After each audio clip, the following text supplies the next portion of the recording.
Lampuan adalah kesenian tari yang berasal dari Aceh.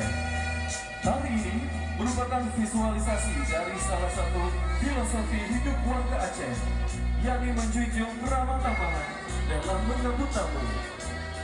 Gerakan demi gerakan dalam Ranum Lampuan menggambarkan prosesi memetik, membungkus, dan menghidangkan sirih kepada tamu yang dihormati, sebagaimana kebiasaan menghidangkan sirih kepada tamu yang berlaku dalam adat masyarakat Aceh.